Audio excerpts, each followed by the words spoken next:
Apakah Bapak tetap dengan prinsip tuanku ya rakyat, gubernur hanya mandat, dan tidak menjadi boneka Megawati? Teman-teman sekalian, para hadirin, tadi kita sudah menikmati ya paparan dari Pak Ganjar Pranowo mengenai apa yang menjadi pengalaman beliau selama ini, selama menjadi pemimpin di Jawa Tengah, anggota DPR tadi masing-masing 2 periode, visinya ke depan untuk membangun bangsa, dan terutama adalah bagaimana kemudian dengan kesejahteraan yang nanti kita capai itu akan lebih memperkuat ya rasa kebanggaan kita sebagai bagian dari bangsa Indonesia, sebagai bangsa Indonesia. Nah, hari ini seperti tadi sudah diperkenalkan, sudah hadir 5 orang panelis, Prof. Sudarsono, Bu Suraya Afif, Mbak Umi, Raffi, dan Dela ya. Masing-masing panelis nanti akan memberikan pertanyaan. Kami akan memberikan kesempatan pada panelis ya. Masing-masing 10 menit ya, Pak Ganjar. Jadi nanti bisa disampaikan apa yang kira-kira akan dikritisi, ditanyakan, itu didiskusikan. Kami juga ingin membuat suasananya lebih diskusi ya. Jadi pertanyaan-pertanyaan mohon maaf nanti singkat-singkat saja dan langsung to the point, sehingga ada kesempatan Pak Ganjar langsung merespons, dan kalau ada waktu masih bisa diperdalam lagi. Baik, begitu. Dan teman-teman silahkan menyimak nanti di akhir acara. Mudah-mudahan kita masih cukup punya waktu untuk mengajukan pertanyaan dari floor, dari mahasiswa. Baik, kita mulai dari yang pertama. Kalau di dalam catatan rundown saya, Mas Ganjar, ini akan kita mulai dari yang paling muda ya. Dari Dela, silahkan.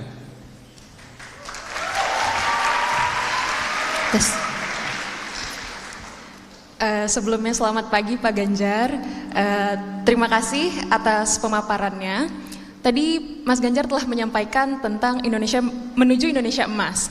Nah, dari pemaparan Mas Ganjar saya melihat sebenarnya ada satu permasalahan yang juga mengkhawatirkan Mas Ganjar, yaitu tentang konflik agraria.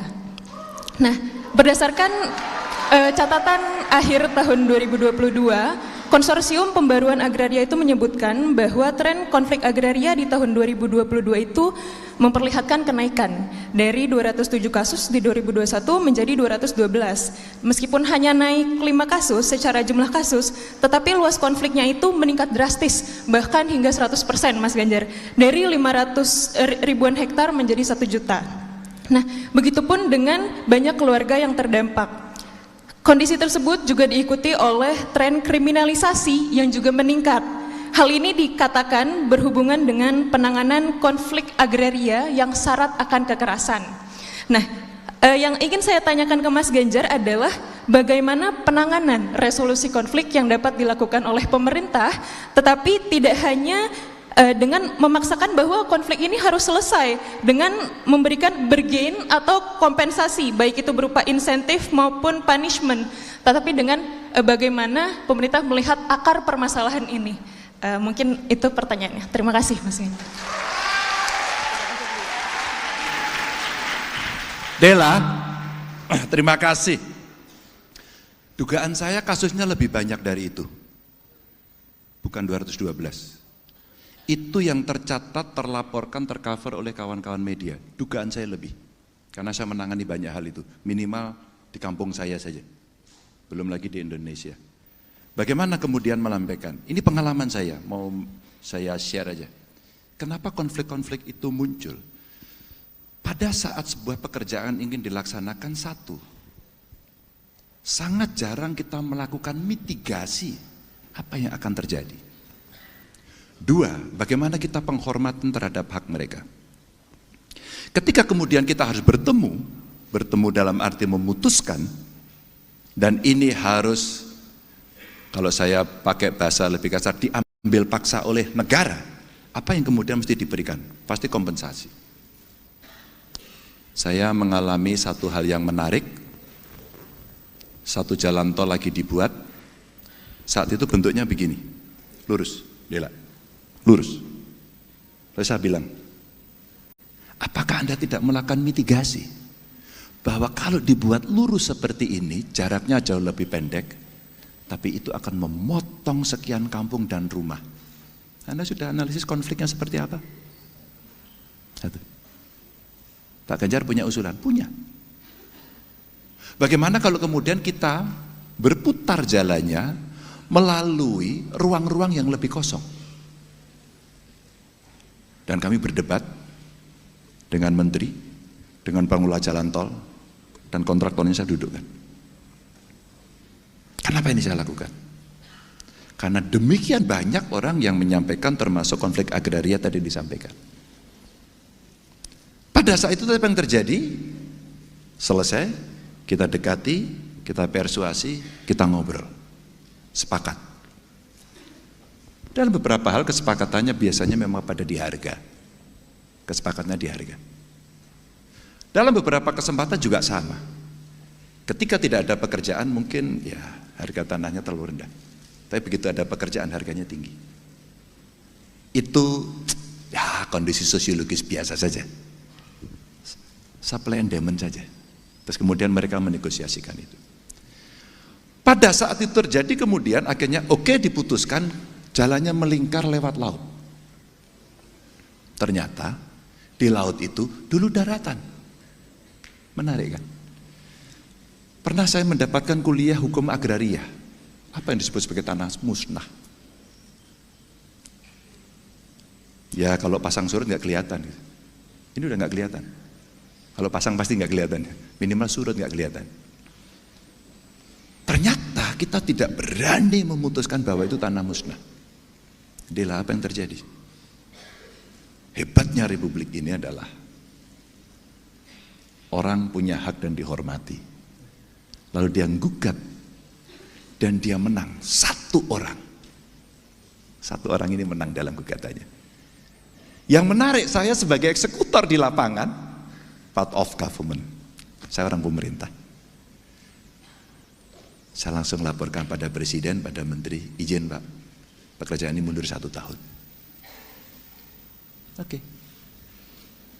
Itulah kondisi yang mesti kita terima bareng-bareng. Karena apa? Mitigasinya kurang. Pada saat itu apa yang terjadi adalah harga. Jadi agak berbeda adalah mungkin satu sisi terkait dengan itu hak saya, apalagi tanah ulayah, tanah adat yang seringkali diambil semena-mena, tapi sisi yang lain sebenarnya mitigasinya kurang. Kalau itu kemudian tanah akan diberikan, katakan kalau sekarang yang ramai di Rempang yang kemarin ya, ramai sekali. Bagaimana sih caranya? Itu tanahnya siapa? Dulu, ketika kebijakan pemerintah akan dilakukan dan kemudian pekerjaan mesti dilaksanakan, pokoknya iya aja deh. Ini tanahnya nggak ada sertifikatnya. Hei, di mana sertifikat yang sudah beres? Belum. Program sertifikasi kan baru jalan pemerintahan sekarang saja. Mitigasi itulah yang kemudian penting untuk mencegah. Sehingga saya sampaikan kepada Menteri PU, umpama yang paling banyak ini, atau Menteri Perdagangan, Investasi, Penanaman Modal, saya sampaikan.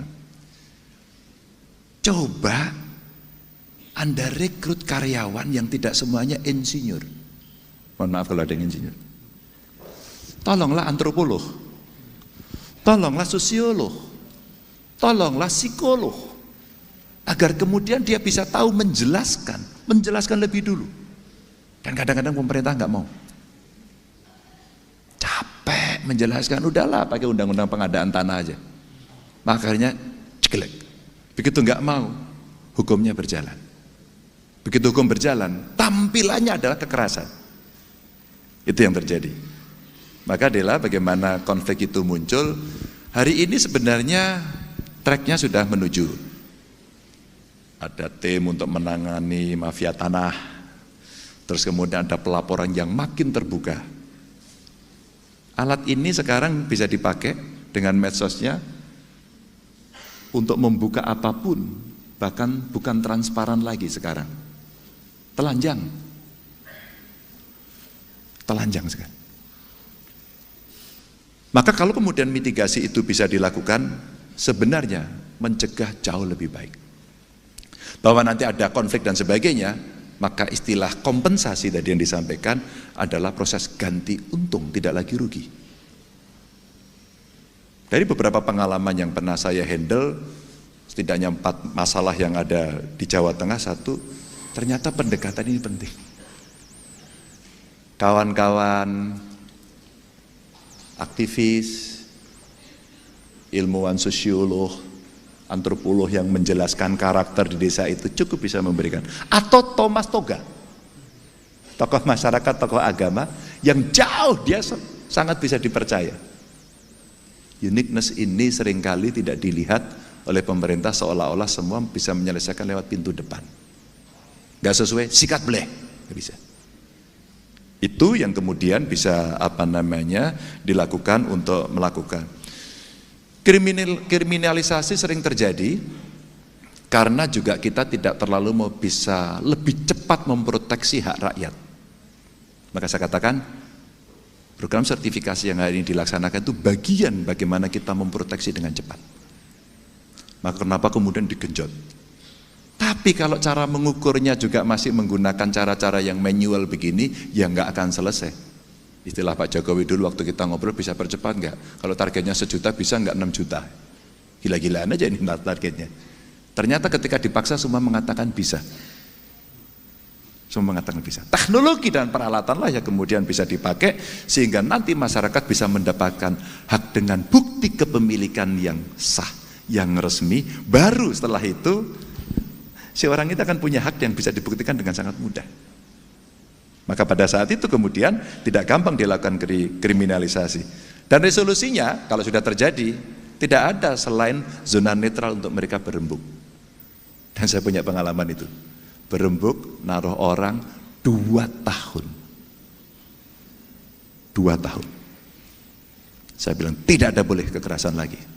Institusi Anda nggak boleh lakukan lagi, Anda tidak boleh lakukan, jangan ada orang masuk ke sana. Biarkan mereka bernegosiasi. Terus saya kirim para negosiator. Siapa mereka? Kalau boleh saya sebut semacam lobis. Dan itu kita praktekkan. Alhamdulillah selesai. Baik, terima kasih. Masih ada waktu 3 menit, Dela, kalau mau eksplorasi ada beberapa hal yang masih mau diperdalam, silakan. Tadi kan Pak Ganjar menekankan tentang pentingnya mitigasi ya Pak. Tetapi bagaimana ketika konflik itu sudah terjadi, masyarakat sudah dikriminalisasi dan bahkan perempuan itu Pak kadang menjadi yang paling terdampak Pak, karena karena mereka itu perempuan menjadi menanggung beban ganda ketika kriminalisasi. Jadi misalnya masyarakat adat itu kan terdapat pembagian peran. Ketika misalnya tetua adat atau tokoh adatnya itu dikriminalisasi, ditangkap oleh kepolisian atau oleh pemerintah, itu nanti yang menanggung semuanya itu jadi para perempuan ini Pak. Tapi dampak seperti ini itu seringkali kurang tersorot gitu Pak. Menurut Pak Ganjar bagaimana? Ini sudah terjadi ya gitu? Iya. Belum terjadi atau sudah terjadi dulu? Sesudah terjadi, dari sebelum dan sesudah ya? Ketika tokoh adat atau siapapun itu atau dari mereka itu dikriminalisasi, perempuan ini yang menjadi menanggung beban ganda Pak. Gitu. Ya. Perempuan menjadi korban 2 kali. Perempuan menjadi korban 2 kali. Maka saya tanya, sudah terjadi? Kalau sudah terjadi ya healing. Pak Ganjar pernah nggak menangani? Pernah. Saya kirim psikolog untuk mendampingi mereka. Dan anak-anak, saya tambahi. Perempuan dan anak-anak. Lalu apa? Psikolog kemudian mewawancarai dengan sangat baik, sangat tenang, dia nyaman. Bagaimana perasaanmu? Lalu apa yang bisa kamu pakai atau rasakan agar kamu sekarang menjadi lebih baik? Ternyata keluar Mbak Dela. Tolong Mbak, perhatikan anak saya dulu. Karena apa? Dia dibully di sekolahnya. Maka dinas pendidikannya turun. Tungguin sekolahnya, ya, cover dia, ambil orang luar, rubah caranya. Harus menyenangkan saat itu mereka bertemu. Anaknya dulu. Lalu perempuannya. Karena perempuannya seperti itu, betul, ini butuh waktu lebih lama. Kita dampingi dengan mereka dan kemudian mereka menyampaikan beberapa tentu saja kegiatan. Saya bisa lupa ini Pak, ketika kemudian saya bisa punya aktivitas baru. Ini menarik. Akhirnya apa kita lakukan? Kasih pendampingan dia, karena sudah terjadi. kasih perawatan dia. Kalau perlu psikolog yang mendampingi, kalau perlu psikiater mendampingi. Ini ketika kemudian sudah terjadi. Dan saya bercerita ini karena sudah punya pengalaman ini 2 kali untuk menangani itu. Begitu Dila. Baik, makasih. Ini kita elaborasi isu-isu yang terkait dengan dampak dari pembangunan tadi ya, Pak Ganjar. Termasuk tadi isu konflik lahan, lalu bagaimana sebagian dari kita ada kelompok-kelompok rentan yang kemudian tidak cuma sekali jadi korban, bisa 2 kali, 3 kali. Dalam hal ini misalnya kelompok perempuan, dan Pak Ganjar bahkan tadi tunjukkan anak-anak juga ya. Tapi Dela nanti kita bisa lanjutkan kalau masih ada waktu lagi. Saya ingin lanjut pada panelis kedua, Mbak Dr. Umi Salamah, silakan. Terima kasih Prof. Aji selaku moderator pada pagi ini. Selamat pagi Pak Ganjar. Ya, saya ada pertanyaan beberapa untuk Pak Ganjar. Mudah-mudahan waktunya cukup ya Pak. Pertanyaan pertama ini terkait dengan komunikasi publik. Posisi komunikasi publik sangat strategis di dalam kebijakan publik Pak. Kita sudah belajar sangat keras pada masa pandemi COVID-19. Bagaimana cara Bapak mengintegrasikan komunikasi publik dengan sistem kebijakan? Itu pertanyaan saya yang pertama. Silakan Pak. Oke, baik. Makasih Mbak Umi. Pak Ganjar, Mbak Umi ini ahli komunikasi tapi punya background psikologi juga loh. Tadi disebut-sebut psikolog. Silakan ya. Strategi komunikasi. Makasih Bu Umi. Kasusnya bagus lagi. Covid ya. Saya berdebat habis dengan para pengambil keputusan di Jakarta pada saat itu. Karena kita berada dalam ketidaktahuan dan kebingungan kolektif. There is something new. Disinsentifnya adalah kalian bego semua pemerintah. Dan saya jawab, iya. Karena tidak ada yang tahu. Siapa yang tahu silakan angkat tangan. Sudah begitu. Saya buatlah workshop. Saya ketemu ahli statistik, ahli kesehatan. Saya tanya begini Prof. Kalau pandemi seperti ini, kira-kira kalau dibuat modeling, kapan akan selesai? Dulu ada yang menghitung 1 tahun, ada yang menghitung 6 bulan dengan teori yang treatmentnya sangat keras sekali, dan ternyata semua salah. Karena kita mengalami 2 tahun lebih. 2. Ketika publik tidak tahu apa yang harus kita lakukan, Anda mau pakai isme yang mana? Kita tipu publik agar dia tenang, atau kita berikan kejujuran dan dia akan cemas? Saya pilih yang kedua. Maka saya berdebat habis-habisan soal data tadi saya sampaikan.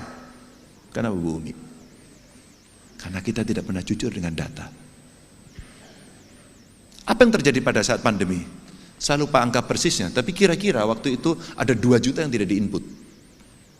Coba di Google. Saya protes keras, 4 kali pengelola data yang ada di Kemenkes datang ke Jawa Tengah. 4 kali. Dan saya sampaikan, sampai begini bahasa saya, komunikasi saya mungkin buruk ya. Sampai saya bilang gini, Pak, kalau memang ada data kami yang belum masuk, masukkan besok pagi. Maaf Pak Ganjar, kalau ini dimasukkan besok pagi, Jawa Tengah akan tertinggi seluruh dunia. Saya tidak peduli dan saya akan jawab.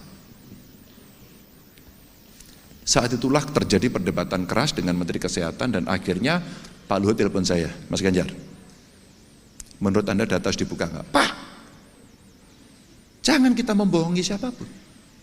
Aku setuju sama Anda, gitu Pak Luhut. Kalau gitu kita buka, Pak, ini untuk kepentingan riset juga loh Pak. Kalau kita melihat tren seperti ini agar juga publik tahu, publik aware. Kalau suruh pakai masker, kalau seluruh tinggal di rumah. Emang gampang Bu waktu itu ya. Kita komunikasi dengan mereka. Pak, kalau kami di rumah makan apa? Bantuan sosial. Bagaimana cara berdagang? Saya terinspirasi, kemudian membuat lapak Ganjar itu karena itu. Untuk menjualkan produk UMKM. Bagaimana kemudian kita mengintegrasikan komunikasi publik ketika kemudian sudah ada caranya, Bapak Ibu harus di rumah. Bapak Ibu harus pakai masker, Bapak Ibu besok pakai. Tapi sekarang saya kasih dulu. Ya, mulai besok pakai tuh, ini saya kasih dulu. Besok saya lewat sini, Bapak Ibu nggak pakai tabubar ini, nama saya jelek. Tapi saya bertanggung jawab, saya tidak peduli popularitas pada saat itu. Saya nggak peduli. Disinsentifnya muncul. Tapi insentif kemudian yang dilihat oleh publik adalah siapa yang berani mengambil keputusan di saat yang sulit. Bu Umi, suatu ketika dari istana tanya kepada saya, Mas Ganjar lockdown atau tidak? Apakah boleh diizinkan saya menghitung dulu? Boleh. Kesimpulan saya tidak. Pak, kalau kita lockdown, Pak, saya sudah hitung berapa ATM yang siap, berapa bulog, gudang bulog yang bisa menyalurkan pangan, berapa TNI, Polri, kekuatan sipil yang bisa dikerahkan secara masif untuk menyampaikan pangan. Saya hitung per kecamatan. Akhirnya, kalau situasi ini terjadi memburuk dan kita tidak bisa merespon cepat, masyarakat lapar, yang terjadi adalah menjarah seperti yang terjadi di banyak negara lain. Oke. Nah, pada saat itulah kemudian data mulai kita buka, edukasi kita lakukan, tiap hari saya jalan dan tiap hari saya video, tiap hari saya upload. Dan yang paling menarik adalah Ganjar sedang melakukan pencitraan dan saya lakukan iya. Kamu boleh bicara pencitraan, saya berbicara komunikasi publik menggunakan seluruh media yang ada dan optimal. Bu Umi, ketika kemudian komunikasi publik ini sudah kita lakukan dengan transparan, terbuka, maka apa yang mesti disampaikan dalam sistem kebijakan? Berangkat dari pengalaman COVID, sebenarnya sebelumnya kami sudah mendapatkan pengalaman berikut sebelumnya, di mana komplain rakyat itu banyak sekali. Apa sih yang dilakukan pemerintah? Kalau Anda punya masalah silahkan datang ke kantor. Gak ada yang berani datang ke kantor. Itu yang ditemui Satpol PP yang kumisnya gede itu. Mau ketemu siapa kamu? Gitu. Nanti ditemui kepala bagian, ya udah kita proses ya, kita tunggu ya, nggak ada. Dia pengen ketemu Ganjar kok. Kalau Pak Ganjar saya percaya nanti beres. Karena Pak Ganjar yang akan perintahkan. Itu ekspektasi publik. Maka secara sistemik bagaimana saya lakukan? Saya paksa seluruh dinas saya harus punya akun medsos. Dan harus centang biru. Ya. Belajarnya adalah kamu mesti merespon 2 kali 24 jam. Belajarnya. Setelah itu 1 kali 24 jam. Setelah itu saya masukkan semua di dalam dashboard saya. Dan ketika sampai 3 kali komplain, kepala dinasnya tidak segera merespon, apakah terlambat, telepon saya berbicara. Ibu, Bapak sudah bosan jadi kepala dinas? Maka akhirnya dari situ kampus namanya Dian Nuswantoro, ini kampus IT, datang kepada saya, Pak Ganjar maunya apa sih? Saya pengen seluruh komplain publik itu bisa masuk ke saya secara sistematis dan saya gampang membacanya. Jadilah kemudian web base yang namanya Lapor Gub. Jadilah sekarang Lapor Gub itu menjadi aplikasi dan boleh di-download sekarang. Namanya Lapor Gub. Dan publik akan bisa melihat semuanya yang terjadi di situ. Jadi dari model komunikasi gaya Ganjar yang selengean, kadang-kadang kata orang nggak punya aturan, saya tidak peduli lagi. Maka saya sampaikan di bio saja DPR itu tuanku rakyat, jabatan cuma mandat. Wah, ada yang sinis, ada yang senang, macam-macam. Tapi saya tunjukkan itu dalam waktu 10 tahun, dan saya alhamdulillah begitu saya selesai masa jabatan saya, nama Ganjar Pranowo dihapus di situ, menjadi Lapor Gub yang sistematis dan masuk aplikasi, dan kemudian sekarang dilaporkan terus ke saya, karena operatornya dia menikmati, Pak Ganjar sekarang saya bangga menjadi ASN, karena saya melayani mereka, dan saya sekarang kalau jalan dipuji orang, Pak laporannya sudah. Begitu Bu Umi. 2 menit jadi singkat sekali. Terima kasih. Silakan. Prof. Haji. Terima kasih Pak Ganjar. Satu pertanyaan susulan ya. Bagaimana rencana Bapak terkait dengan sistem komunikasi digital? Karena bagaimanapun ada kelemahan dan ancaman terkait dengan misinformasi, disinformasi, fraud, dan juga digital divide. Bagaimana Bapak mengubah menjadi peluang dan kelebihan? Pertanyaan bagus banget. Karena saya tidak ahli soal ini. Dan beberapa minggu yang lalu saya bertemu dengan para ahlinya. Sesuatu yang luar biasa adalah artificial intelligence. Ini akan memudahkan kawan-kawan untuk merespon ini. Ada sebuah riset yang menarik, dia mengamati seseorang. Dan kemudian dia buatkanlah seseorang itu, sebutlah namanya Bu Umi, namanya Umi Twin. Umi Twin yang satu as a human, yang lain adalah komputer. Dan Umi human, dia bisa bertanya pada Umi robot. Saya lupa, saya mau tanya sama diri saya sendiri. Dan ternyata itu sesuatu yang sekarang sudah bisa dilakukan. Bagaimana kemudian kita menginternalisasikan? Saya membayangkan kemudian, sudah ada barangnya, kita punya pengalaman lebih kecil, ketika itu linkage dan didesain menjadi sebuah platform untuk bisa melayani masyarakat, apa yang akan terjadi? Seluruh kementerian sebenarnya punya gateway untuk bisa berkomunikasi dengan masyarakat yang dijawab oleh si robot ini. Maka kemudian orang yang ya merasa komunikasinya tidak tersampaikan dan sebagainya pasti akan tercover oleh ini. Karena robot itu bukan seperti orang. Dia mencatat dengan sangat rigid. Mencatat dengan sangat rigid. Artinya tidak ada yang tidak akan tercatat. Terbayangkan?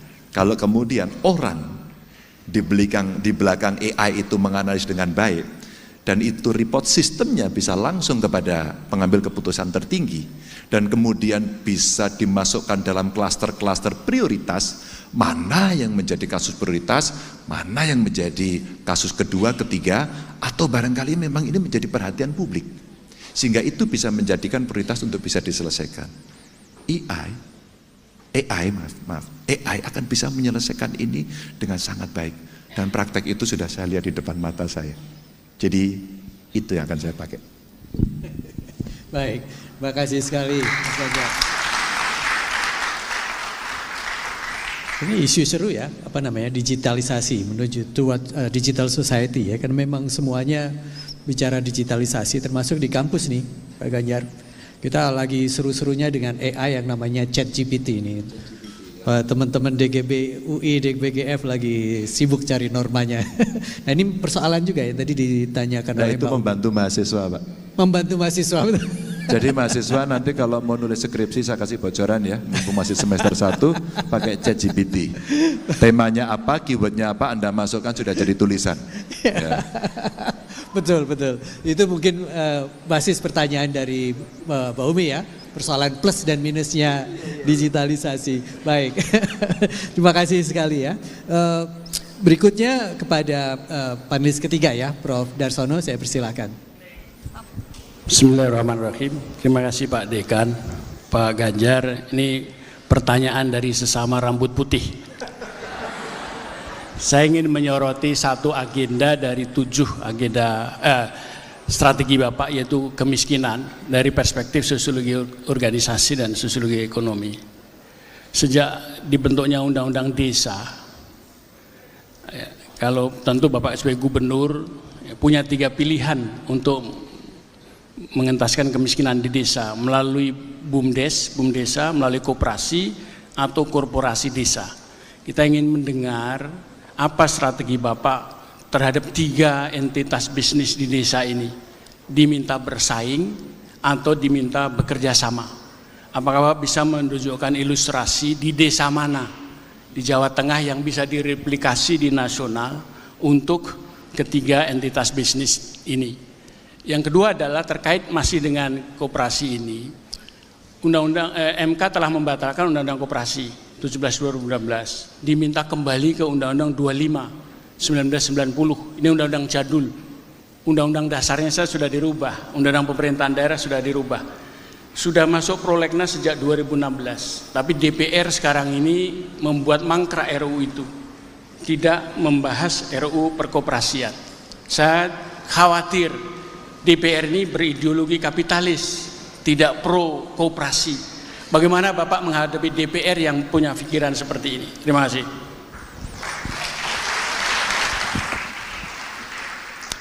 Yang kedua dulu aja ya Pak Darsono ya. Bagaimana menghadapi DPR itu political interplay. Kalau political interplay, penyelesaiannya adalah lobby, polisinya adalah use the power. Polisinya Pak.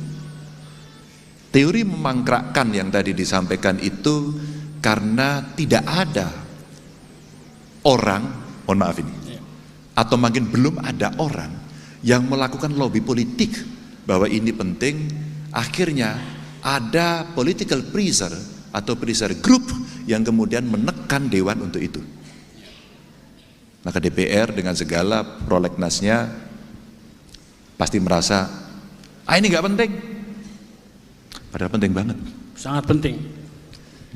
Kenapa saya cerita ini Bapak Ibu? Karena saya pernah dibalik. Kenapa saya cerita ini?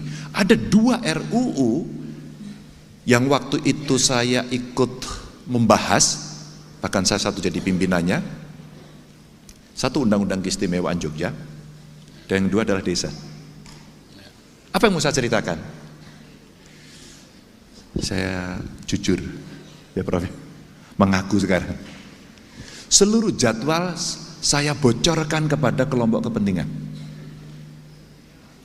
Dan ketika hari ini rapatnya di sini, besok berpindah, kan DPR begitu ya. Di hotel sana, di hotel sini, berpindah itu. Mereka saya undang. Waktu itu masih pakai SMS. Tim Anda hari ini yang piket siapa? Jadi saya briefing kepada kelompok-kelompok masyarakat yang punya kepentingan ini. Besok kamu harus punya tim piket minimal 3 tim. Sehingga kalau ini capek, yang kedua ini, yang ketiga ini, nanti hasil akhirnya akan kita kasih tahu. Jadi setiap kali, Mbak, Undang-Undang Desa, Mbak besok rapatnya di sini, siapkan tim. Isunya besok yang mau dibahas ini. Teman-teman Kades, tolong sekarang bicara. Apa yang terjadi di kondisi sosiologis di desa itu. Sehingga ini bisa diangkat nggak menjadi klausul yang ada di pasal. Itu tiap hari sampai putus Pak. Maka kenapa saya sekarang dijadikan pembina Kades itu, karena itu sampai sekarang. Itu satu. Sehingga Undang-Undang Koperasi butuh kelompok kepentingan yang menyampaikan. Saya nggak tahu apakah dekopinya juga bisa. Nggak tahu ini dekopinya yang mana gitu. Ada 2 ya dekopinya. Kalau kemudian dia merasa ini penting, menurut saya hari ini melakukan lobby politik. Satu dekopin ketuanya itu dari partai A, yang satu dari partai B. Sebenarnya dari partai B ini, perempuan ini dia bisa, karena dia partai pemenang. Udah ketahuan berarti ya. Kalau hari ini dia ngomong bahwa ini mesti diselesaikan, selesai Pak. Dia bicara sama ketua umumnya, selesai. Apakah kemudian paradigmanya mereka kapitalis? Ya ada yang kapitalis Pak, ada yang sosialis, ada yang pragmatis, tapi juga ada yang ideologis. Itulah zona netral dalam parlemen. Kenapa kemudian dia masuk dalam kategori teori representasi? Wih, kelihatan saya kayak kuliah pasca sarjana politik ya. Kelihatan gitu. Ada ilmunya lah sekarang.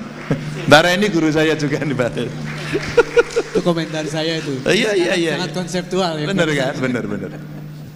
Bahkan pada kelompok perempuan yang Dila sampaikan, karena saya mengambil 2 materi kuliah dulu. Satu women in politics ya, sama gender mainstreaming gitu. Jadi dari tidak tahu menjadi tahu. Saya jadi tahu, oh isu perempuan itu seperti ini. Maka bapak-bapak nggak usah sombong dulu. Anda nggak menstruasi, Anda nggak hamil, Anda nggak menyusui, maka Anda tidak bisa merasakan itu. Kalau mau merasakan, belajar. Kenapa saya nguliai malah nih, maaf ini Pak Darsono. Jadi kalau kita melihat yang Undang-Undang Koperasi sekarang tinggal itu saja Pak cara. Sudah 2 periode DPR loh Pak. Bahkan mungkin bisa jadi 7 periode Pak. Nah ini Pak, Undang-Undang Keistimewaan itu berperiode-periode Pak. Di era saya kenapa harus selesai? Kalau nggak diselesaikan nggak bisa. Dan saya akhirnya ketua panja terakhir yang memutuskan dalam waktu 10 menit. Mau tak kasih rahasianya nggak? 10 menit itu kenapa bisa cepat, Pak? Rapat saya 4 hari setelah Lebaran, itu pasti nggak pada datang, Pak. Saya belajar dari para politisi-politisi era dulu, bagaimana teori negosiasi dan memanfaatkan kesempatan sebagai seorang pemimpin. Pemimpin itu bukan I.O.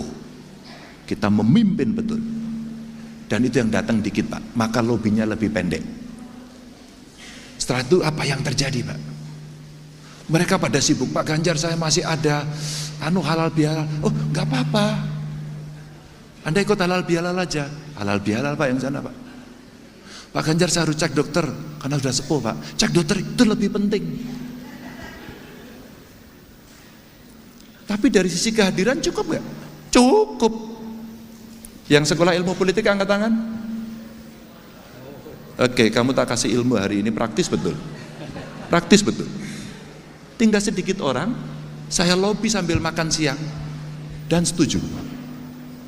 Setelah itu, Pak, 4 poin yang paling krusial itu saya putuskan dalam 10 menit. A setuju, setuju. B setuju, setuju. C setuju, setuju. D setuju, setuju. Bapak Ibu ada komentar lain? Tidak. Rapat saya tutup. Cepat-cepat, Pak. Langsung datang 1 orang. Pak Ganjar sudah selesai katanya. Sudah, barusan saya ketok. Wah, Anda nggak fair. Oh, saya sangat fair sekali. Anda dari mana?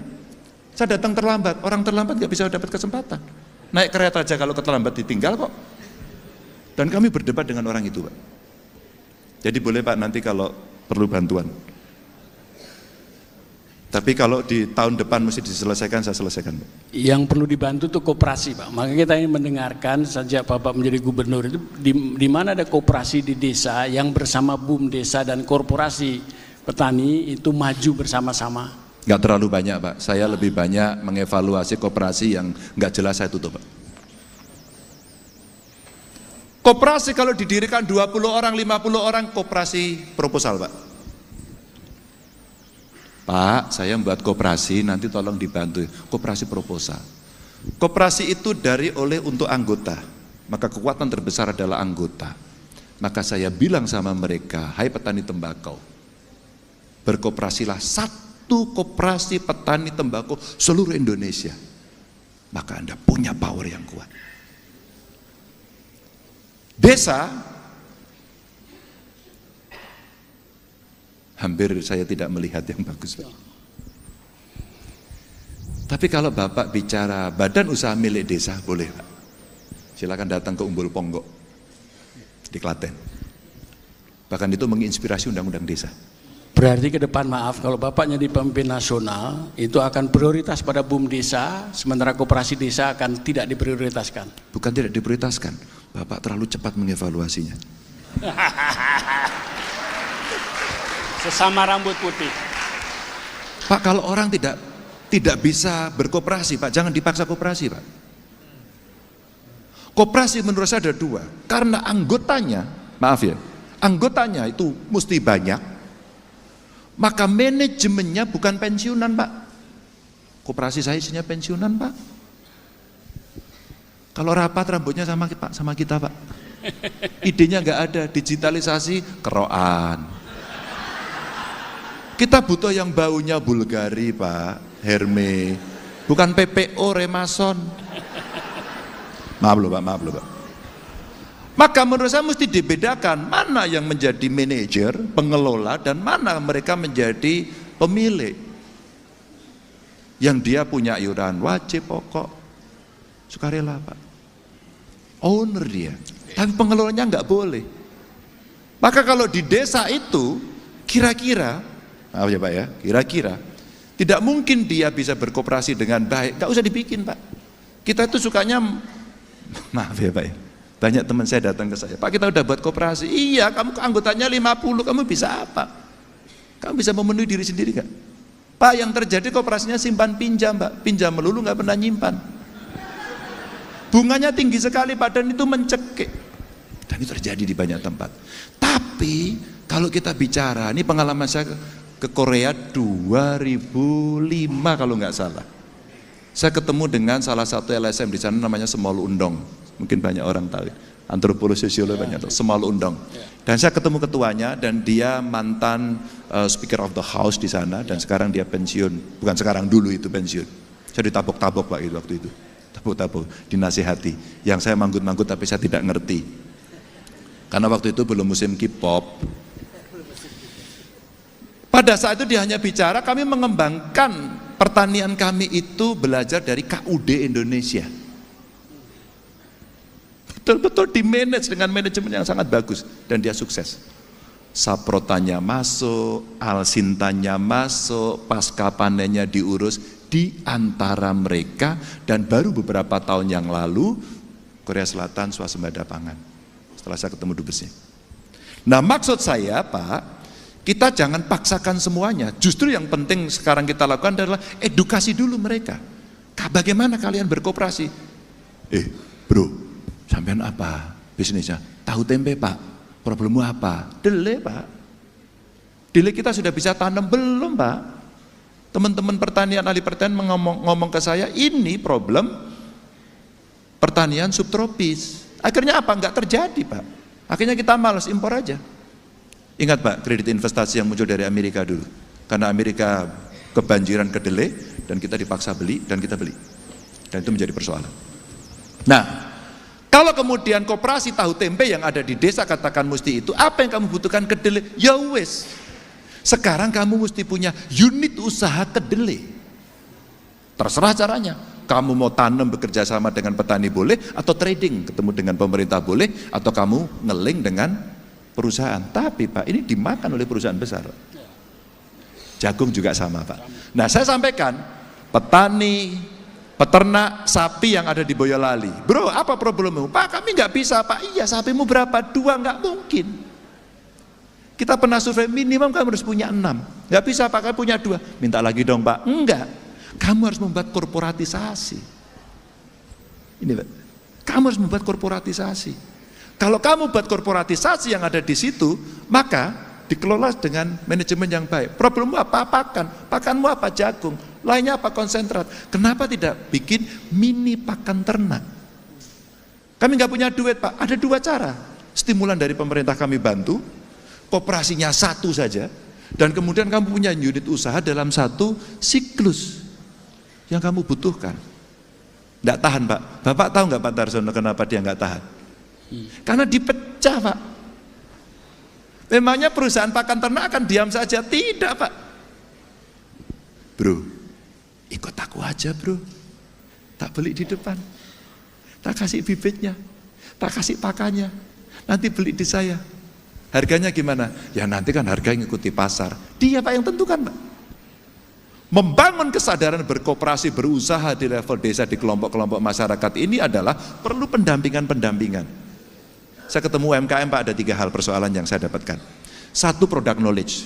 Mereka tidak tahu-tahu amat tentang produknya Pak. Peternak sapi rata-rata lebih banyak yang terpaksa Pak. Bener nggak? Jadi petani karena nggak bisa akses yang lain Pak. Pendidikan tadi saya sampaikan. Maka kemudian apa yang dilakukan? Kita edukasi. Setelah mereka kita ketahui, kita assessment bahwa produk knowledge-mu buruk, maka mesti dilatih. Kedua, setelah produk knowledge-mu baik, dia akan kesulitan menjual dan sebagainya, training, marketing dan sebagainya, packaging dan sebagainya. Setelah itu apa? Dia akan kesulitan modal, akses permodalan. Saya mau cerita di sini Pak. Ketika kemudian bank itu suku bunganya tinggi, bahkan kurnya 12%, Pak saya membuat 6% Pak. Dimulai dari 7% dulu. Apa yang terjadi kemudian? Saya sampaikan. Dan tidak saya kasih subsidi bunga, saya pakai bank Jateng. Kemudian saya ditanya Presiden, kenapa Pak Ganjar bisa turun sampai 7%? Loh kenapa enggak Pak? Saya komunikasi dengan OJK kok Pak, dan ini memungkinkan kok. Pak situasi lagi sulit Pak, suku bunga segitu gedenya, mana mau Pak yang kecil-kecil Pak. Pak itu disembelih aja Pak. Bahasa saya seperti ini Pak. Oh iya. Dan ternyata pusat baru bisa menurunkan dari 12 ke 9. Itulah sejarah kenapa akhirnya turun ke 7. Kenapa akhirnya turun ke 7 dan sekarang menjadi kebijakan nasional 6 Pak. Ini saya mau cerita sejarah saja. Ya, Nah, lalu bagaimana kemudian BUMDes? Setuju Pak saya. Tapi apakah BUMDes bersaing? Ada yang bisa bersaing Pak, Tapi kalau dia nggak kuat, jangan bersaing, berkolaborasi Pak. Ada BUMADes namanya, Badan Usaha Antar Desa. Maka yang dibangun adalah kawasan. Maka desa Kades secara pemikiran, konseptual, mindset, dia harus berpikir kawasan, bukan teritori pemerintahannya, kawasan. Maka BUMDesnya menjadi BUMADes, antar desa. Begitu antar desa ini bisa berjalan, saya belum mendapatkan contoh yang paling bagus Pak. Ya.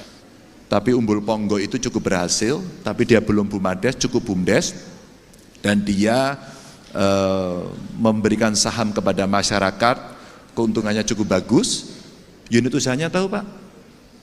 Itu hanya air, potensi air, dipakai air minum, terus itu dipakai kolam untuk wisata, terus kemudian ada mermit-mermitan gitu, dan kemudian foto underground fotografi, dan kemudian itu laku gede, dan dia sekarang programnya 1 rumah tangga 1 sarjana. Ada juga kemudian yang di Kabupaten Semarang Pak, ini bagus, dia memberikan jaminan kesehatan, sekarang pariwisata juga bagus. Nah ini sekarang coba merintis dengan tetangganya, tapi yang bagus banget belum Pak. Maka menurut saya ya reformnya mesti besar Pak, dana desa ini jangan sampai begitu saja lewat gitu.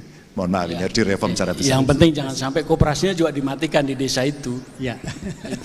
Oke. Pak nggak ada akan membunuh koperasi Pak, Bapak jangan takut Pak. Tapi tanggung jawab Bapak akan saya minta kira-kira begini, Pak, diedukasi Pak. Diedukasi. Kenapa saya beberapa koperasi saya matikan? Pak, itu koperasi, maaf ya Pak ya, koperasi kertas Pak.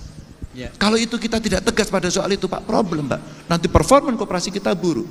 Dan siapa sekarang yang mau mendampingi mereka? Setelah product knowledge, akses modal, pendampingan Pak. Maka dalam beberapa kasus di desa, di UMKM, saya minta perguruan tinggi Prof. Nggak kuat Pak perguruan tinggi Pak. Jangan dikira kuat Pak, nggak kuat. Maaf loh. Maaf loh. Maka saya minta akhirnya apa? KKN tematik yang berkelanjutan. Jadi selesai ini, besok KKN berikutnya masuk, ya itu lagi persoalannya sampai tuntas. Dan nggak pernah putus. Ini terjadi di beberapa tempat, sudah mulai Pak ini. Tapi jangan khawatir Pak, kita nggak akan bunuh koperasi. Tenang aja Pak, tenang Pak. Tapi kita butuh bantuan. Baik. Terima kasih Mas Ganjar. Prof Dar, bukan masalah membunuh koperasinya tapi koperasi proposal, koperasi kertas dan sebagainya. Baik, selanjutnya kita beralih ke panelis keempat ya, Bu Suraya. Kami persilahkan. Baik, terima kasih Pak Mas Dekan kita. Pak Ganjar, karena saya dosen ya, jadi saya harus mulai dengan sesuatu yang paradigmatik ya Pak. Buat saya? Ya, itu Bapak. Maaf nih Pak, dan saya minta ditayangkan juga, karena ini persoalan yang penting sekali, karena banyak sebenarnya ide-ide bagus kita Pak, tapi karena paradigma ekonomi untuk pembangunan ini yang dipakai, dan saya hanya ingin menyoroti 2, dan ini yang menjadi akar masalah dari ketimpangan sekarang ini. Ya, next. Jadi paradigma pembangunan tuh banyak, tapi dia akan tergantung dari nilai dan norma yang dipakai. Kalau Bapak punya norma dan nilai yang baik, tapi kalau sekeliling Bapak tidak, itu juga bisa terjadi. Nah, ini saya ingin mempersoalkan 2 paradigma yang menurut saya sangat masih dipraktekkan sampai saat ini. Next. Yang pertama, itu paradigma ekonomi pembangunan lewat menggusur. Ini paradigma Pak. Pembangunan dengan memindahkan paksa dan memukimkan kembali dengan paksa. Praktek ini sejak zaman kolonial sebenarnya Pak dipakai. Nah, apa dasar regulasinya? Pertama, domain verklaring. Ini zaman Belanda. Next. Yang mengatakan kalau seseorang tidak bisa membuktikan bahwa dia punya sertifikat, maka itu semua tanah negara. Dan itu dikonversi menjadi bumi dan air, seluruh kekayaan alam terkandung dalamnya dikuasai negara dan dipergunakan untuk sebesar-besarnya kemampuan rakyat. Iya Pak, kalau negaranya budiman. Tapi saya udah lihat persoalannya, negaranya punya persoalan nih. Saya hanya mau menyoroti paradigma. Paradigma itu kemana Pak? Nilai dan normanya ini kepentingan siapa? Next. Nah, dimulai dengan tahun 67, 2/3 total lahan di Indonesia dikuasai oleh negara lewat kawasan hutan. Dan setelah kawasan hutan dikasihlah kepada pengusaha. Padahal ada 25.000 lebih desa di dalamnya dan di sekitar hutan yang terkriminalisasi karena nggak punya sertifikat. Ya udah, itu nata negara, apa yang dia lakukan ilegal. Ya. Nah, memang ini di pemerintah sekarang saya harus akui dijawab dengan reforma agraria. Tapi itu lamban banget, Pak. Tidak, lamban banget. Walhi masih mencatat 94,8% lahan di Indonesia dikuasai korporasi. Ya. Karena ya itu reforma agrarianya tidak berjalan dan lamban, dan tanah-tanah sisa yang dikasih ke rakyat itu. Ya. Nah, ini contohnya Pak, salah satunya. Total izin perizinan swasta di Kaltim itu lebih luas. Next slide. Next slide. Yang Kaltim ya. Next slide lagi. Next slide lagi. Totalnya lebih luas. Total perizinan 13,8 juta. Luas daratan Kaltim cuma 12,7 juta. Lebih luas daripada provinsinya. Hampir semua itu konsesi, Pak. Nah, perizinan tambang apalagi di pulau kecil. Ini ada pulau, Pak. Taliabu di Maluku. Seluruhnya. Next slide. Seluruhnya. Ya itu nggak ada di itu, kebetulan saya tambahkan ya karena saya dapat data baru ini. Keindahan alamnya akan dikonversi menjadi tambang. Nah, semua ini menciptakan, next slide, konsentrasi kekayaan. 0,2% penduduk atau sekitar 460.000 orang menguasai 56% aset di Indonesia ini.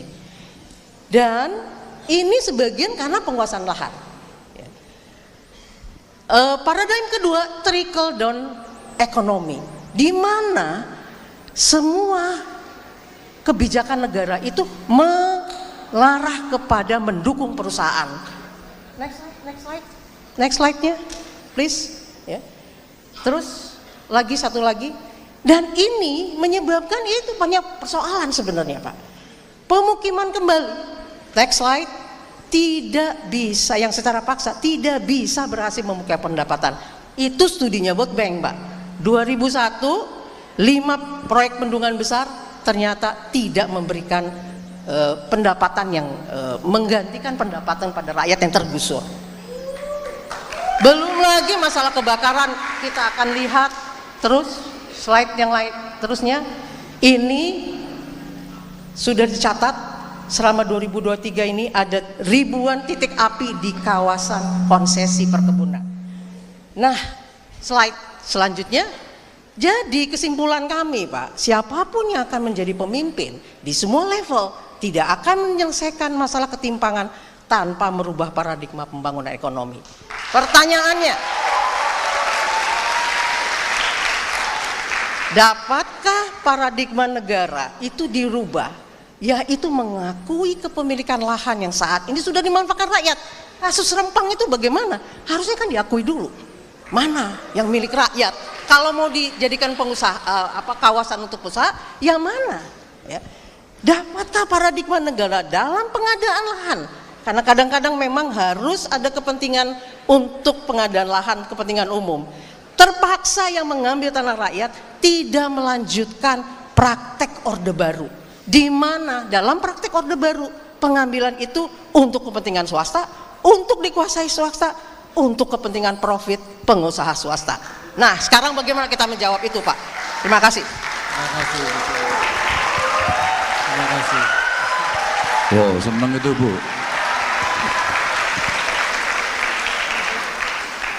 Dapatkah paradigma negara adalah mengakui kepemilikan lahan yang saat ini sudah dimanfaatkan? Jangankan jauh-jauh, Bu, di sana. Di tempat kami aja ada, Bu. Dalam perdebatan saya sampaikan kepada Kementerian Lingkungan Hidup. Tidak bisa, Pak Ganjar, itu di dalam hutan dia. Saya bilang, dia di dalam hutan sejak kapan? Kalau Anda punya buku tanah, buku besar tanah, dan Anda bisa tunjukkan, ya, Anda bisa tunjukkan nih, kapan dia memiliki, kapan dia mencatat, maka sama-sama kita akan membuktikan siapa yang paling berhak. Tapi yang di dalam kawasan bagaimana? Tidak sulit, di enklave saja. Maka kita mengakui hak itu, Bu. Yang kedua, ketika kemudian dalam pencatatan agraria yang paling modern, ya sertifikat, Bu. Maka proses pensertifikatannya yang Ibu tadi katakan, ya tapi semua lamban. Makanya Ibu setuju kan kalau cepat. Tapi Bapak punya niat baik dan birokrasi di sekitar Anda jelek, ya Anda nggak bisa apa-apa. Bu, kita pesimis, Bu. Saya mau kasih cerita, Bu nih. Saya hanya minta satu saja, ini pengalaman Ibu. Kalau nggak ada evidence-nya nanti cerita paradigma, Bu. Kita cerita praktek, Bu, sekarang. Teman-teman, ini ceritanya saya di gubernur baru. Mulai hari ini tidak ada setoran ya. Mulai hari ini tidak ada korupsi. Saya pastikan Anda saya pecat. Tes pertama saya, Bu. Saya September dilantik, Oktober saya ulang tahun. Ada ngasih sepatu belly, ada ngasih jam tangan. Satu persatu saya catat. Dari siapa? Dari mitra-mitra. Dari siapa? Antaran dari ASN. Yang itu tadi mungkin Ibu sampaikan. Ya niat baik aja nggak cukup, Pak. Tergantung leader, Bu. Maka teori aktor tadi saya sampaikan. Aktornya komit nggak? Komit atau komat kamit? Meyakinkan ini tidak mudah, Bu. Tapi merunut dengan data, dengan bukti, mungkin itu akan membantu. Agar kita tidak pesimis menghadapi bangsa ini ke depan. Pemimpin harus memberikan optimisme pada rakyatnya.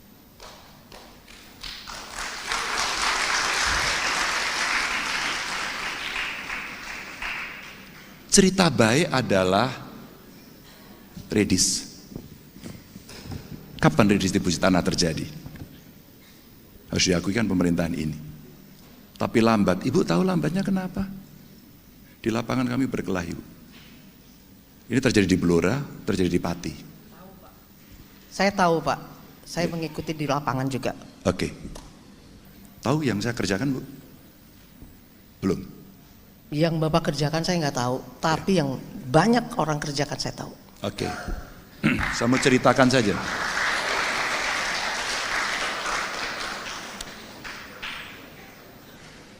Biar Ibu tahu, sekarang saya kasih tahu. Saya khawatir tahunya dari orang, Bu. Terjadilah satu kawasan mau diredis. Datanglah kelompok dari Jakarta mengatakan, ini kita redis. Saya mengkoordinir. Siapa kamu? Jari saya begini, Bu. Siapa kamu? Saya tim sukses. Saya bilang, tidak untuk hari ini. Pak Ganjar mengganggu, silakan saya dilaporkan pada siapapun. Saya akan bela rakyat ini habis-habisan. Terus kemudian nggak usah tepuk tangan, nanti dikira pendukung saya.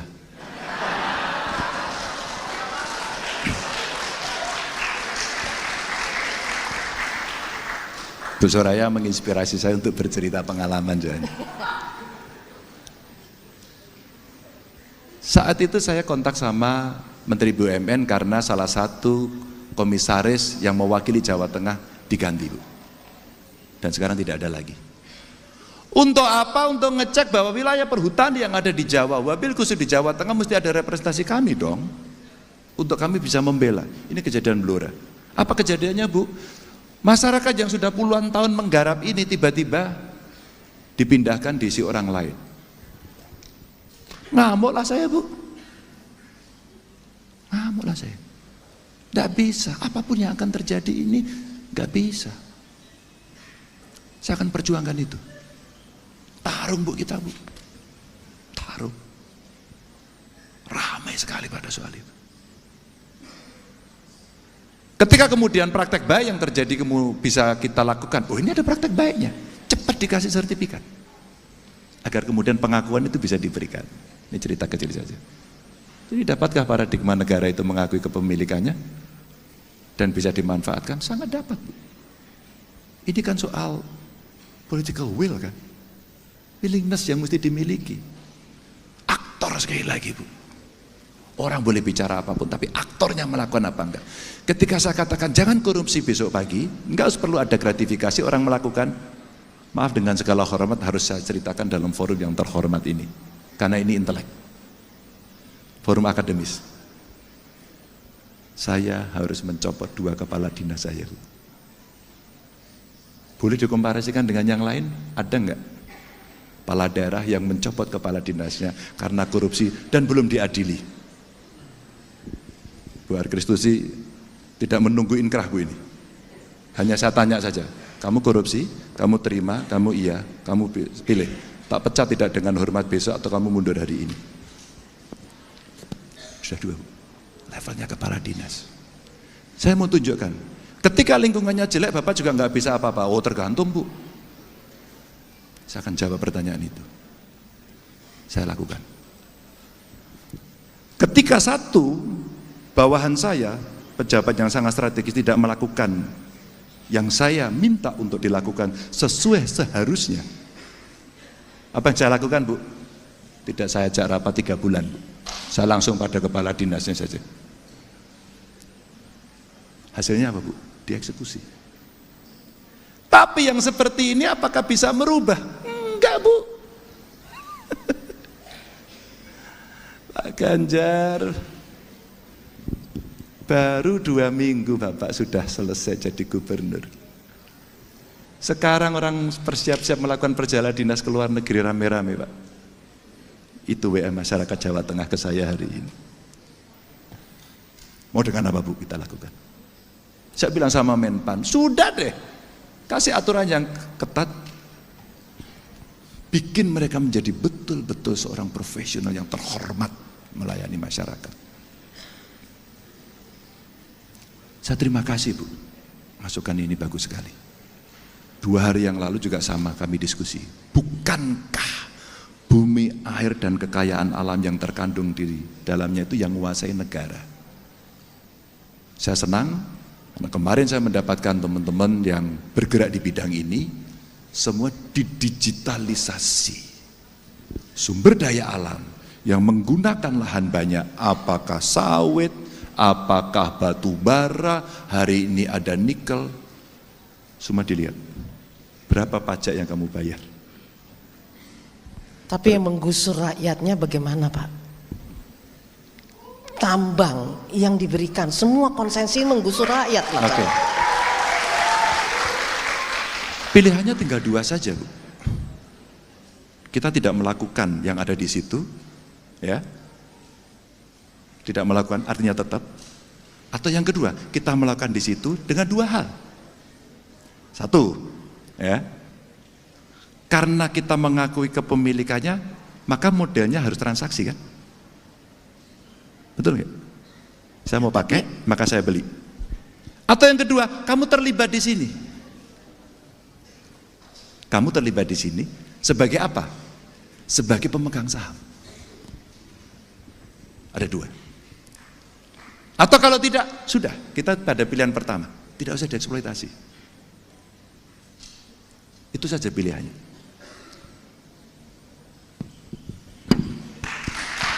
Semoga Pak, Bapak ini bisa melakukan itu. Oke. Baik, terima kasih Bu Suraya. Menarik ya diskusinya. Ada contoh-contoh praktis, ada konsep-konsepnya. Jadi benar-benar kayak di kampus ya Mas Ganjar. Baik, sekali untuk melengkapi biar berasa di kampus, ini yang terakhir panelis dari mahasiswa. Panelis dari mahasiswa ya yang terakhir untuk memberikan pertanyaan, komentar dan tanggapan atas kuliah tadi. Silakan. Oke, terima kasih Pak Dekan. Raf. Selamat pagi Mas Ganjar. Ini Mas, tadi saya memperhatikan pemaparan yang Bapak terangkan di kuliah hari ini. Ada 2 poin menarik yang saya highlight. Pertama itu terkait hilirisasi industri kelas dunia, dan kedua adalah mengembalikan alam Indonesia. Ini 2 poin yang menarik, tapi tentu kita anak muda butuh 2 poin ini bisa dikonkretkan, Pak. Mungkin yang pertama dulu. Jika kita merujuk pada data yang ada dalam BPS, ada 4 industri penyongsong PDB di Indonesia, Pak. Pertama, industri perdagangan. Kedua, industri pengolahan, yang hanya 20% dari industri ini yang membuat barang jadi. Lalu ada industri pertanian yang hari ini didominasi oleh industri monokultur seperti kelapa sawit. Lalu dan terakhir ini industri pertambangan. Nah, mungkin melanjut dari apa yang tadi sebelumnya dipaparkan Mbak Suraya. Pertanyaannya, pertumbuhan dan pembangunan ekonomi Indonesia ini ke depannya akan bergantung pada industri apa, Pak? Dan bagaimana nantinya dia akan dikelola dan apa kebijakan yang dibuat? Terima kasih. Digital. Digital. Hilirisasi industri digital ini menurut saya menjadi potensi yang paling bagus. Ekonomi kreatif kita hari ini belum mendapatkan ruang. Padahal kalau itu kita kembangkan talenta-talenta muda hari ini punya minatan yang paling tinggi di situ. Potensinya tinggi sekali dan prakteknya sudah ada. Saya kemarin ngomong di satu forum dan saya akan kembali bertanya di forum ini pada hal yang sama. Siapa di ruangan ini yang tahu artis namanya Niki? Kelihatan yang duduk belakang dan depan, yang depan nggak ada yang tahu. Oke. Raffi, saya mau cerita dulu nih Raffi. Siapa yang tahu Rich Brian? Oke. Dan di depan nggak ada yang tahu lagi. Oke. Siapa yang tahu Putri Aryani? Baru semua di depan tahu. 3 anak seniman.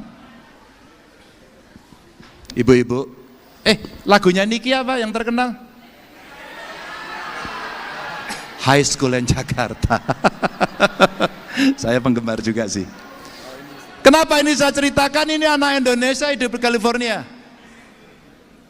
Dan mahal sekali kalau mau ngundang dia.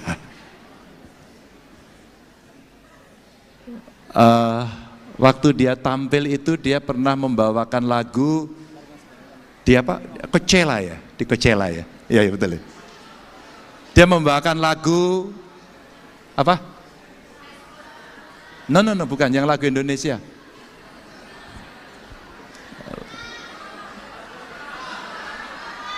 Sempurna. Tahu ini. Ini Pak Darsono. Biar Bapak nanti cat rambut. Itu lagu Sempurna, itu lagu pertama yang dilakukan di Coachella ya, lagu Indonesia pertama. Raffi, kenapa saya cerita ini, Vi? Itu baru seni loh ya. Kita belum bicara desain. Kalau kita bicara games developernya belum. Jangan lagi bicara aplikasi, udah kebanyakan. Dan itu orang kita. Berapa orang kita yang ditolak di kita diterima di Google? Industri digital. Dan kalau itu memberikan pertumbuhan ekonomi yang menarik, seperti ketika Korea Selatan tidak punya natural resources dan dia mengembangkan itu kira-kira 25-30 tahun yang lalu. Dan saya bicara dengan mereka. Maka ini menjadi menarik. Tapi digitalisasi itu pun sebenarnya juga bisa kita dorong pada hal yang sifatnya lebih ideologis sebagai national interest. Apa itu? Pangan. Pertanian maka. Cuman pertanian kita, rakyat kita itu, petani maksud saya belum bisa mendapatkan akses yang lebih banyak. Maka konsolidasi lahan, Bu. Kalau petani kita itu rata-rata 0,25 udah turun nih katanya. Dari 0,3 kepemilikan lahan, maka dia tidak akan bisa produktif untuk menjadi petani makmur. Tapi kalau bisa kita konsolidasikan, supporternya dibantu, didampingi, off-takernya sudah jelas, Maka rasa-rasanya penting untuk mengembalikan Bulog pada fungsi awal yang mengendalikan 9 bahan pokok. Maaf gantian, yang tepuk tangan yang di depan. Karena yang di belakang belum mikir itu. Waktu habis saya terus atau tidak? Sedikit lagi. Maka pertanyaan menjadi penting dan kita mesti menjadi penguasa dunia. Raffi, India nggak mau ngekspor beras lagi loh, Vi. Thailand, Vietnam juga sudah mengurangi loh. Apa artinya? Apa artinya? Kita akan menghadapi situasi kerawanan ke depan, apalagi sekarang dengan adanya El Nino. Maka apa yang dilakukan? Kalau, ini ada simulasinya bagus.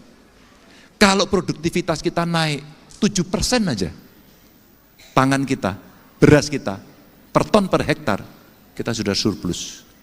Bahkan ada yang menghitung, kalau di desa ada 100 orang yang mengelola di desa itu sekitar 5 hektar saja, maka bisa dikalikan dengan seluruhnya kita menjadi juara dunia. Pada saat itu kita hanya bicara 5 ton per hektar, pada rata-rata kita 5,9 hektar per ton. Ini baru beras, kita belum bicara jagung, belum bicara sagu, belum bicara pangan, ini pangan. Karena ini yang paling penting, kita mesti menjadi raja pangan dunia. Itu artinya dari sisi hulunya, yang namanya bibit, seed yang terbaik mesti diproduksi seperti layaknya Perancis memproduksi ini. Itulah peran perguruan tinggi, peran BRIN, peran perusahaan. Kalau itu tidak kita dapatkan, no way. Yang kedua adalah teknologi. Teknologi untuk pertanian sekarang mesti menjadi sebuah keharusan. Sehingga orang menjadi modern. Masa nyangkul? Enggak lah, masa nyangkut. Tapi pupuk kita bermasalah. Maka saya membayangkan kalau kemudian kita, ya selama ini batu bara dipakai untuk pembangkit listrik ya, dan mencemari, kemudian orang bingung semua, ada teknologi sekarang yang bisa di-switch itu menjadi pupuk. Kenapa tidak kita lakukan? Dengan kekayaan dan kemampuan kita sendiri. Kalau kemudian itu bisa kita lakukan, ya kita tugasi saja, judulnya penugasan. Perguruan tinggi ditugaskan. Lalu kita kasih duit 2 triliun, UI menyelesaikan, bisa nggak? IPB kita tugaskan, UGM kita tugaskan, ITB kita tugaskan, atau perguruan tinggi yang lain. Kalau itu bisa kita lakukan dengan masing-masing, mesti kita jalankan. Termasuk hilirisasi dan pemulihan lingkungan yang ini mesti dalam satu paradigma tadi. Pembangunan yang tidak menggusur, tapi mengoptimalkan dengan kekuatan yang ada di situ. Ya. Tapi kita mesti mengedukasi, Bu. Kalau masyarakat di remote area itu tidak mendapatkan edukasi yang baik, dia berhenti di situ. Maka kalau kemudian kita ingin menyampaikan tadi hilirisasi dan pemulihan lingkungan, agar kita bisa memilah dan memilih mana sekarang menjadi prioritas. Maka tadi ada ekstremitas kalau kita mau pakai ya, kita itu mau optimis seberapa sih? Kalau kita mau langsung transisi energinya menuju energi bersih, seberapa cepat dan seberapa mahal? Mahal banget investasinya. Tapi ini soal choice saja. Atau kita pakai moderat, atau kita pakai yang lambat. Ini tinggal pilihan saja. Nanti kita butuh sepakat kok dengan teman-teman. Kita cepat aja Pak, oke cepat ya, cepat. Besok semua transportasi pakai baterai ya, itu berkelahi. Yang punya minyak akan marah. Sama dengan ketika dulu bicara mobil SMK, semua nyinyir. Mobil dalam negeri semua nyinyir. Karena apa? Pemegang merek nggak akan mau. Dan nanti yang akan mengeluarkan izin akan disogok. Dan kita semua memakai mobil mereka. Terbukti nggak? Berapa sebenarnya kebutuhan handphone kita hari ini? Berapa kebutuhan gadget ini hari ini? Kenapa kita tidak membuat sendiri dengan insentif yang kita berikan? 1 pelajar, 1 gadget. Masukkan infrastruktur teknologi informasi, mereka lebih cepat, seperti tadi, tidak ada lagi fotokopi buku. Dan itu dibuat sendiri dengan harga yang jauh lebih murah. Ada yang tidak punya laptop di sini? Ya, beli aja. Ya, masa saya beliin, enak lah. Maka Raffi, digital. Nah, ketika kita mau melakukan hilirisasi, betul tadi disampaikan, aspek lingkungannya nggak boleh. Maka kenapa tadi ada 2 poin yang kita belum sempat bahas. 1, green economy. Yang kedua adalah blue economy. 2 ini yang kita belum sempat bahas. Mudah-mudahan saya diundang lagi. Mohon maaf kalau ada kekurangan. Assalamualaikum warahmatullahi wabarakatuh.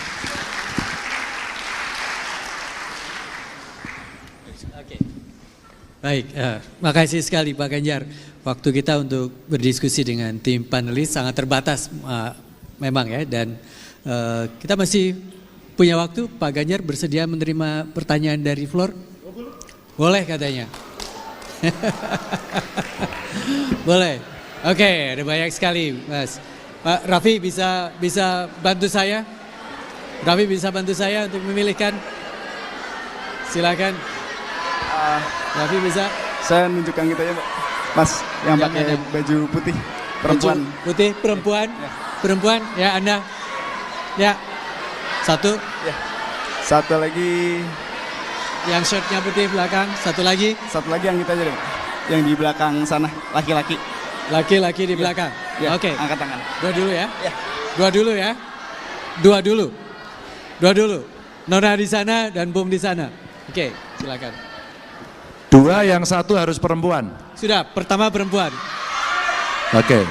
Dan perempuan yang pertama, betul? Ya, pertama perempuan. Siapa? Ya, sabar Pak. Ya. Itu, ya silakan. Raffi tolong. Oke, sana ya. Oke. Tolong tersebutkan dulu nama dan dari jurusannya, prodinya. Oke, selamat pagi Pak Ganjar, Bapak Dekan, para Wakil Dekan, dan seluruh jajaran FISIP UI yang saya hormati, serta para hadirin dan teman-teman sekalian. Sebelumnya saya ingin mengucapkan terima kasih atas kesempatan yang diberikan. Perkenalkan, nama saya Stella dari jurusan Kriminologi. Saya ingin bertanya Pak, mengenai fenomena sosial yang mungkin dirasakan anak-anak muda seumuran saya. Melihat bagaimana nanti di tahun 2025 hingga tahun 2030 akan terdapat angka generasi sandwich yang tinggi jika diukur dari dependensi rasio dan mungkin bisa bertambah hingga tahun 2045. Pertanyaan saya adalah, apa gagasan yang Bapak punya apabila melihat kondisi anak muda hari ini yang ada dalam kondisi ekonomi gigs, banyak yang menjadi prekariat dan masih hidup dalam kondisi tempat tinggal sewa? Terima kasih.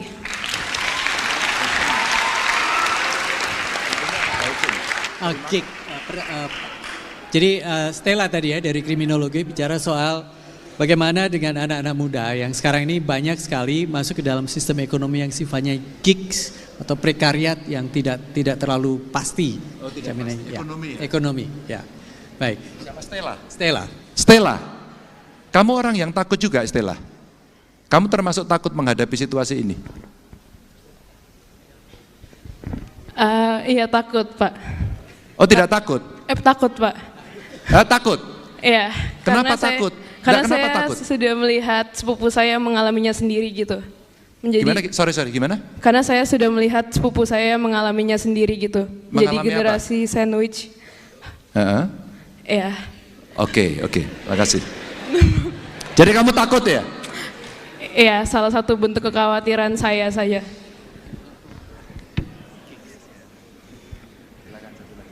Oke, satu lagi, Bung. Raffi sebelah mana? Siapa? Oke.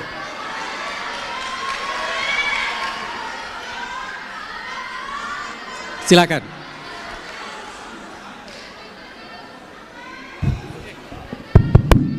Tes. Baik, terima kasih Pak Dekan, terima kasih Pak Ganjar. Saya Noval dari Ilmu Politik.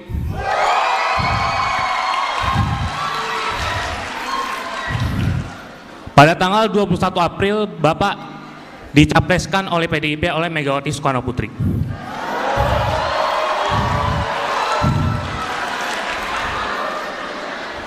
Saya menggarisbawahi kata-kata Bu Megawati yang menyatakan bahwa sebagai kader dan petugas partai, jujur saja saya mengagumi Bapak, merasa kecewa. Ternyata Bapak yang diharapkan sebagai petugas rakyat ternyata petugas partai.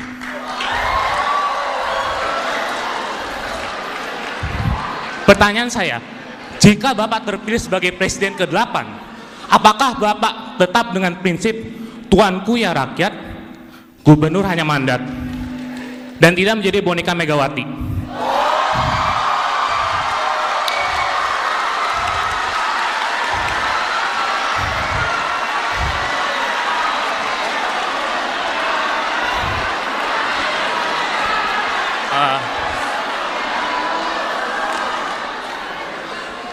Jadi intinya, saya ingin Pak Ganjar menjawab hari ini di Balairung yang terhormat ini, supaya jelas pertanyaannya, jawabannya. Apakah Bapak petugas rakyat atau petugas partai? Terima kasih. Bentar, sabar. Bentar. Saya nggak terlalu dengar yang terakhir tadi apa? Apakah Bapak apa? Coba yang lain tenang dulu. Semua punya hak bicara, tenang aja. Nggak Ya, apa-apa, tadi asik kok. intinya saja ya Pak. Apakah Bapak tetap menjadi petugas rakyat atau petugas partai? Itu Oke. aja, terima kasih. Novel, Pak. Novel, kamu mengikuti saya selama 10 tahun jadi gubernur? Mengikuti. Oke, saya petugas siapa?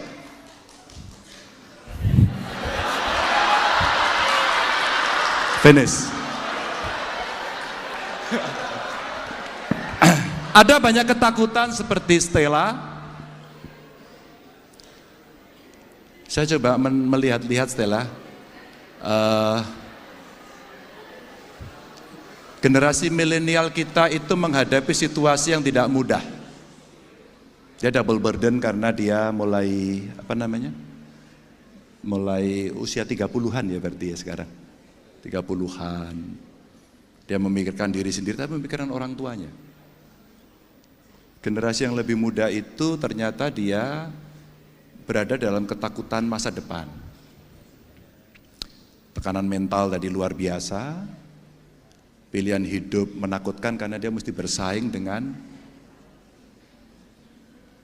teknologi. Ada beberapa yang kemudian maaf harus mengakhiri hidup. Saya masukkan kesehatan mental tadi. Karena cerita aja Stella. Ini saya mau cari yang mungkin membantu menjawab. Pak Ganjar, saya direktur rumah sakit anak buah saya nih. Tapi rumah sakit jiwa Pak, nggak ada pendapatan Pak. Boleh nggak Pak diganti rumah sakit umum? Awalnya saya mau. Tapi apa yang terjadi? Saya ditelepon oleh teman dokter ahli jiwa ngomong, Mas Ganjar jangan.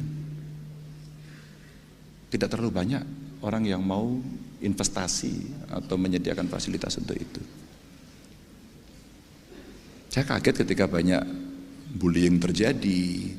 Terus kemudian orang takut menghadapi masa depan, kemudian stres, menggunakan gadget, juga stres dan seterusnya.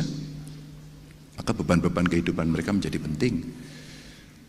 Dan angka bunuh diri kemarin cukup meningkat. Lalu dari masukan-masukan itu, kemudian mereka menyampaikan kepada saya begini, Pak jangan Pak. Saya undanglah mereka, kita bicara, saya pernah podcast dengan penyintas dan mereka menceritakan pengalaman itu yang cukup menarik buat saya karena dia sampaikan bahwa saya ini penyintas Pak, orang tua saya nggak tahu sehingga saya seolah-olah biasa saja, padahal saya dalam tekanan yang luar biasa sehingga kemudian saya menggunakan narkoba. Dan hari ini dia membuat platform yang diikuti oleh banyak orang dan yang luar biasa adalah bisa mengurangi beban-beban kehidupan menghadapi situasi yang makin rumit ini. Dari situlah kemudian kami juga mencoba mendorong dan berkomunikasi dengan generasi muda. Ya, ada tekanan luar biasa, keluarga menghadapi tuntutan hidup dan sebagainya, dan kemudian apa yang terjadi? Proses kreatif ini tidak pernah berhenti teman-teman. Kalau kemudian saya kaitkan dengan Raffi tadi menyatakan bahwa apa sih ekonomi mengenai digital hari ini yang saya tertarik itu. Ekonomi kreatif yang mesti kita kembangkan dan itu isinya anak muda yang kemudian dia bisa memanage dirinya, apakah dia dari sisi kejiwaan, keluarga, teknologi dan sebagainya, meskipun salah satunya biasanya menekan. Biasanya. Maka pada saat inilah kemudian kita mencoba untuk mendorong ruang yang lebih banyak untuk mereka bisa mengakses. Dalam sebuah obrolan saya di forum seperti ini dengan anak-anak muda, saya membagi voucher. Voucher itu menarik Bu Umi, karena ini konsultasi psikologis. Berebut. Siapa yang mau kemudian dia berebut. Dan saya jadi kaget. Karena apa? Loh, sedemikian banyaknya orang. Dan maaf yang saya suka, malah dia tidak malu, dia angkat tangan. Ini yang kemudian coba kita kita sampaikan kepada publik agar kemudian, ya tadi saya sampaikanlah perkembangan teknologi dunia dan sebagainya itu sekarang membuat orang cemas, khawatir dengan beban-beban yang menjadi sulit dan kemudian dia ya menyakiti diri, terus kemudian sampai dengan bunuh diri dan sebagainya.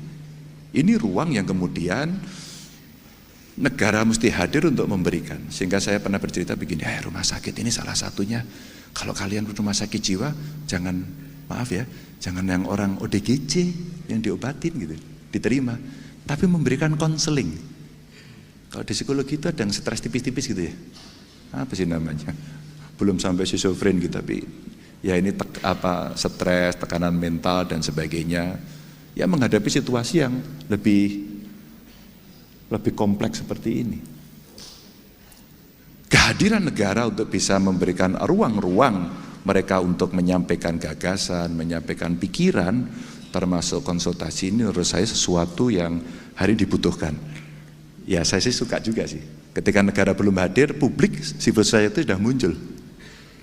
Sehingga bisa mendampingi mereka. Apa sih problemmu? Saya takut dengan masa depan, saya stres, saya ada masalah keluarga, hari ini saya tertekan, saya tidak bisa menyampaikan, dan seterusnya. Itu yang hari ini mesti membuka ruang. Nah, beberapa platform secara digital tadi ternyata cukup bisa menyampaikan, sehingga Alkisah, apa bro, waktu ini saya tanya kepada kawan itu, apa bro yang sesuatu nilai positif yang bisa kamu berikan? Saya bangga aja Pak, beberapa orang yang mau bunuh diri tidak jadi dan dia menyampaikan itu.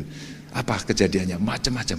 Tekanan keluarga, masa depan, cerita ketakutan-ketakutan yang itu dimunculkan. Tapi tentu saja Anda nggak perlu takut soal petugas partai atau tidak. Noval, 10 tahun lah saya. Tapi kalau saya boleh cerita terbuka kan ada di media. Itu ada anggota DPR RI itu, Putra Nababan namanya. Dia kebetulan saja dia pengen nonton, dia kuliah di sini juga, jadi boleh dong ya orang UI nonton. Kalau Anda googling Noval, kalau Anda googling di media, sebelum saya dicalonkan, yang mukulin saya siapa? Kamu nggak ngikuti pasti ya. Kamu tahu nggak? Saya digebukin publik. Tenang, nggak usah malu. Ngikuti nggak Nova? Saya mengikuti Bapak tuh sejak 2017 Pak, jadi mungkin kalau ke belakang kurang Pak. Nah, ini belum 2017 kok. Oh. Ini baru kemarin-kemarin. Sebelum saya pencalokan itu, Ganjar dicalonkan atau tidak gitu. Di partai saya kan namanya tidak hanya Ganjar kan, ada yang lain ya. Kan rame itu. Iya. Mbak Puan UI loh.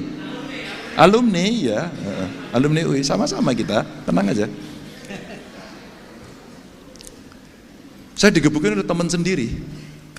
Dan itu buat saya, kami biasa saja, belum putus kok. Belum putus itu dinamika seperti itu saya nikmati biasa saja. Saya kader partai. Tapi presiden bukan, gubernur bukan. Itulah melayani.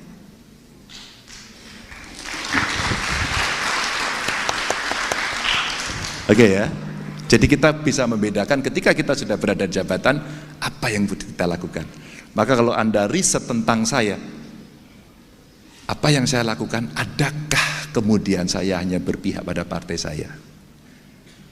Mungkin nyaris Anda tidak akan menemukan itu. Dan agar kamu, Noval, bisa mengetahui, kamu akan saya kirimi 2 buku saya.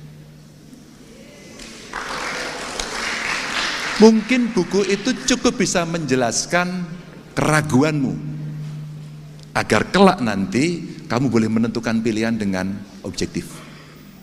Siapa yang mau kamu pilih? Tidak harus Ganjar. Jangan tergesa-gesa milih Ganjar.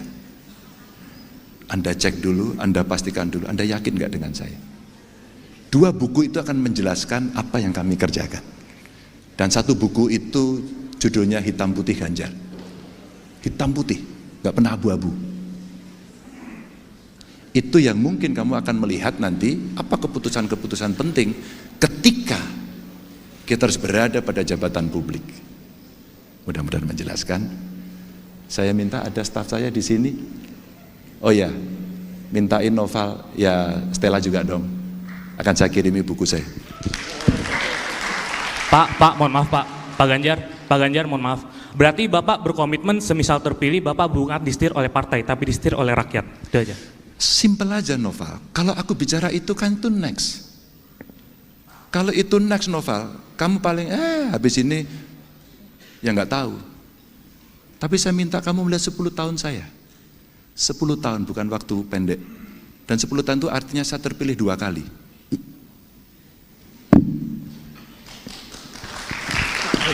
Terima kasih Pak Ganjar. Terima kasih sekali. Ini mohon maaf waktu kita sangat terbatas ya, 11.20 sebenarnya, ini sudah lewat 5 menit. Tapi begini, teman-teman sekalian, kita sangat berterima kasih karena Pak Ganjar sudah hadir di sini dan memberikan kuliah mengenai arah ya kemana kita akan menuju di masa depan ya. Tadi dengan pengalaman-pengalaman yang sudah dilalui beliau sebagai anggota DPR dan terakhir sebagai gubernur ya, 2 periode. Dan kita sudah membahas banyak hal ya, mulai dari konflik agraria, isu-isu agraria, dari yang paling konseptual sampai yang praktek yang sangat relevan hari ini. Kita juga bicara soal komunikasi publik dan bagaimana kemudian kita masuk ke dalam ruang digital kali ini, bagaimana komunikasi yang digital ini menjadi peluang tadi di pertanyaan-pertanyaan diskusi terakhir sempat dibahas ke arah industri yang mana yang akan dituju di masa depan. Kemudian kita juga sudah bicarakan isu desa, pembangunan desa ya. Apakah kemudian gagasan-gagasan mengenai industri, kapital juga masuk ke desa, bagaimana dengan kekuatan rakyat, kekuatan ekonomi yang dianggap sebagai tiang negara, koperasi dan sebagainya. Itu menjadi satu diskusi yang menarik tadi. Ada isu mengenai BUMDes, apakah itu bagian dari kepanjangan tangan dari kapital dan sebagainya. Kemudian kita juga sudah bicara hal-hal yang lebih prinsipil, yaitu paradigma ekonomi. Kalau nanti kita bergerak lebih maju lagi ya. Tapi terutama adalah pada semacam jaminan, semacam orientasi, apakah kemudian pemihakan kepada rakyat, kepada local people ini masih menjadi bagian yang penting ya. Dan tadi 2 penanya bicara mengenai aspek-aspek yang terkait dengan politik ke depan, terkait dengan kecemasan-kecemasan sebagai orang muda dalam sistem ekonomi yang berubah, gigs ekonomi, tapi tadi kreatif ekonomi, kreatif industri menjadi satu bagian penting ya. Kita sudah kehabisan waktu nih Mas Ganjar, teman-teman sekalian. Jadi kita akhiri dulu ya, nanti kita akan sambung lagi dengan acara kuliah kebangsaan yang ketiga. Saya ucapkan terima kasih kepada Pak Ganjar Pranowo yang sudah memberikan materi, juga pada kelima panelis, pada 2 orang penanya dan semua mahasiswa peserta kuliah kebangsaan yang sudah mengikuti dengan tertib dan baik. Mudah-mudahan menjadi pelajaran untuk kita semua. Selamat pagi, terima kasih.